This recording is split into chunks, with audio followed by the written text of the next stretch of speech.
The offseason is here for the New York Knicks, and it starts off with a bang as Fred Katz and James L. Edwards III of The Athletic put out a bombshell article highlighting really the frustration and the disconnection between the New York Knicks and their locker room, talking about Karl Anthony Towns, Mikal Bridges, OG Anunoby, and the job security of Tom Thibodeau. We're going to break all that down on today's show, but first make sure you are subscribed to the channel. The season may be over, but the peak of this channel is now here. We dominate the offseason, putting out free videos, multiple videos every single day. So if you love the Knicks and you want to stay up to date on everything orange and blue, hit that subscribe button right now.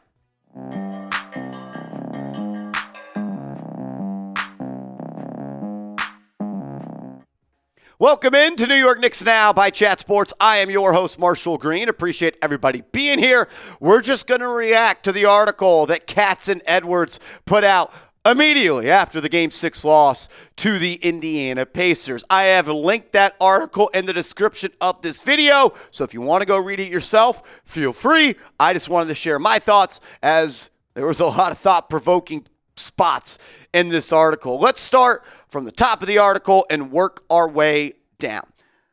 Look, there's a lot of things that could be said about this team, and we'll talk about that a little bit of whether I think this was a success, a disappointment, whatever it may be. Let's start with this. PJ Tucker, yes, PJ Tucker, the 15th man, called a players-only meeting for the New York Knicks after the Game 5 loss versus Boston, where they got smoked. And then we all know what happened in Game 6. This is what they wrote in the article. This was the Knicks' time to talk after Game 5. The gist of the meeting was blunt. We are one win away from the conference finals. The franchise's first in a quarter century. Get it together already. The Knicks did not approach Game 5 with enough seriousness, players said in the meeting. How is that possible? One win away from the Eastern Conference Finals. A chance to close the door and end your rival season, and you don't have enough seriousness? What's awesome is you came out and you blew out the Boston Celtics in Game 6. So the players only meeting worked. But why is a players only meeting needed after you're one win away from the conference finals? Look what they said right here.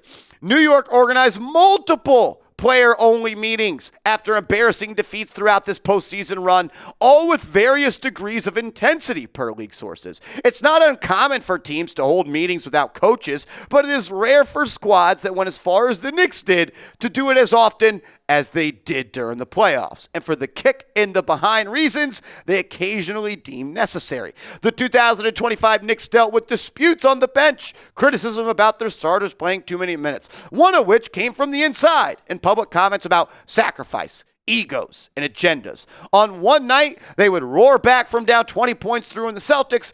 On the next, they would mail in a potential series clincher. So obviously that it would require a kumbaya moment. And we talked about this time and time and time again on this channel. You could just feel the frustration with this team. And I don't think it's a frustration of, I'm not saying any names in specific, I'm just giving examples.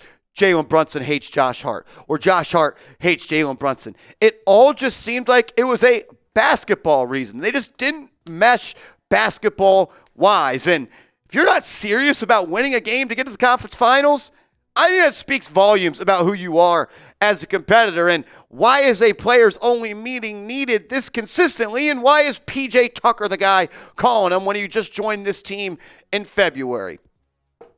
Another piece of the article. High expectations weren't just grand outside of the locker room. They were pre-meeting inside of it too. New York's per meeting inside of it too. New York's ability to be connected as one rarely matched the individual talent on the floor. The latter was just so great that it covered up the team's flaws on most nights. Publicly, Knicks players made comments all season about poor communication causing their inconsistencies. Behind the scenes, they and coaches expressed frustration with Karl Anthony Towns' defensive habits, less concerned with his talent level and more with his process on that end. Too often, Cat executed incorrect coverages without communicating why he did it. After it became a theme, players worried Towns didn't grasp the importance of the moment. Look, I'll just say this. The Karl Anthony Towns conversation is a difficult one because you only had to watch about 5 games of this team to understand that the Knicks defense was at times beatable because of him. But I want to make it abundantly clear, the Knicks did not lose to the Indiana Pacers because Karl Anthony Towns and his defense. Karl Anthony Towns was arguably the best offensive starter and really maybe even the best starter for the Knicks in that series. I know Jalen Brunson was awesome, averaging 30. OG Anunoby had some big games, but you did not lose this series because of Towns and his defense. You lost this series because they scored 100 more points than you in the fast break, and you turned the ball over time and time again.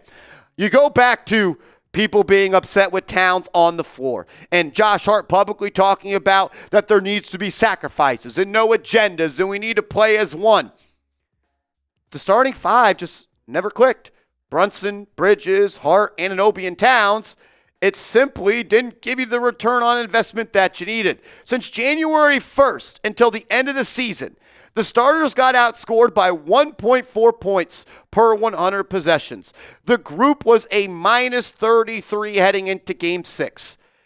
It's actually insane that the New York Knicks were 2 wins away from the NBA Finals, and their starting 5, with the investments they made to make that starting 5 happen, were a losing group for January, February, March, April, May, 5 months. 5 months they were a losing group, and the Knicks had no bench, and they still found a way to be 2 wins away from the conference finals. Another write-up from the article talking about Mikal Bridges. His reliance on mid-range jumpers benefited him, but wasn't conducive to creating advantages for his teammates. In March, Bridges violated one of the no-nos in playing for Thibodeau, questioning the heavy minutes the starters played under the coach during a news conference with reporters. The comments rubbed the coaching staff the wrong way, sources said, and showed a disconnect. Bridges may have been near the end of his first season with the Knicks, but he was still acting like the new guy, though the drama hardly led to anyone's demise. And I thought the quote of "the Bridges experience was choppy" was a perfect way to describe it. It's not fair for Mikal Bridges to be held to this standard, because he didn't choose to be traded to the New York Knicks for the control of 5 first-round picks. But that's what the situation is, and those are the expectations that he's going to be held to. Look, you don't beat the Boston Celtics without Mikal Bridges, but you, in part, lost to the Indiana Pacers because of Mikal Bridges. There were ups, there were downs, and I just question if he is the right fit next to Jalen Brunson at that 2-guard spot. I think Game 6 showed that the Knicks need another ball handler that could take the ball out of Jalen Brunson's hands and create for himself and others, and that just isn't Mikal Bridges. Also, OG Anunoby, having this written about him, people around the team pinpointed that his enthusiasm was too often tied to touches on the other end. So you got people upset with Karl Anthony Towns and his refusal to just get it right on defense. People were a little bit frustrated on the coaching staff with Mikal Bridges and what he had to say. And reportedly, OG Anunoby was upset with the lack of touches he had. I don't know if it's selfishness. I don't know if it's egos. I don't know if it's agendas. It's just frustrating that this team was that close and they seemed like they were so far apart as a team. They did say in the article that the team got closer throughout the playoffs, but obviously not close enough. The big question at this point is Tom Thibodeau going to be the coach of the team heading into next season? And I'll do a full video on my thoughts of if he should stay or if he should go, but the athletic duo riding the coach has the backing of team president Leon Rose, as well as a full buy-in from Jalen Brunson.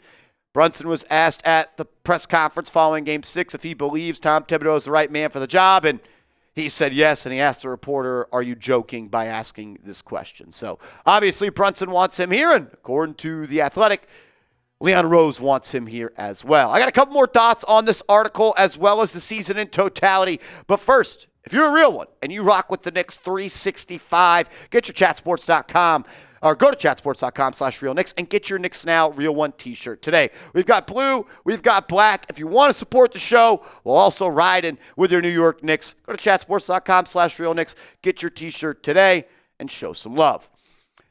Look, I've done nothing over the last 2 days except for think about the New York Knicks and think about the season and how it unfolded and how we get here. This season was a success. I hate saying that because there are no moral victories and only one team is a champion. But this season is a success. And I am proud of this team. If you told me after the game one loss to the Celtics where you lost by 30, first game of the season, that the Knicks would be 2 wins away from the NBA Finals, I would have signed up for it, and you would have signed up for it. But there's way more nuance needed for this conversation. While I'm proud of this team, and while I think it was a success, at the same time, they dropped the ball. They didn't cash in. They didn't make the most of their opportunities, and they missed a big one. You had home court advantage in the Eastern Conference Finals. While it was a success, while I'm proud of this team, it stings because they should be in the NBA Finals, but they're not, and that's the way the cookie crumbles. Look, a lot of questions have already been thrown my way, and I've asked people that I have a lot of faith in when it comes to the NBA. What do the Knicks do? Look, I don't mind the idea of running it back and adding someone in the draft and adding a couple of free agents with the minimum moves the New York Knicks can make. But I would be shocked if all 5 players named Brunson, Hart, Bridges, Anunoby, and Towns are back next year. Leon Rose and Worldwide Wes, despite acknowledging this is a success, which they will tell you that if you ask them, but they don't speak to the media because for some reason they have a phobia against it, they're not sitting on their hands. They're not going to not do anything. If a move comes along that they deem is going to make the team better, they're going to do it, even if it's going to upset Jalen Brunson, or even if it's going to split up Jalen Brunson and Josh Hart, or if they have to trade Karl Anthony Towns. That's why I've got all the respect in the world for Leon Rose. Never say never, because I was told they would never trade Julius Randle. I was told they would never trade R.J. Barrett, never trade Emmanuel Quickley. They would never trade Jalen Brunson's best friend, Dante DiVincenzo. Leon Rose is going to do what he thinks is best for the New York Knicks. I think this team will look a little bit different. I don't know if a major move is coming, but if a deal shows up at the doorstep of Leon Rose that he thinks makes this team a more legit finals contender, he's going to press the accept button every single time. Which leads me to this question. What is the number one move you think the Knicks should make this offseason? Is there a player they should trade for? Should they fire Tom Thibodeau? Should they bring in an offensive coordinator? A lot of thoughts. I want to hear from you. What's the one move you would make? Make sure you are following me on social media. I'm on Twitter. I'm on Instagram at @MarshallGreen_. Hit me up over there, and let's go Knicks.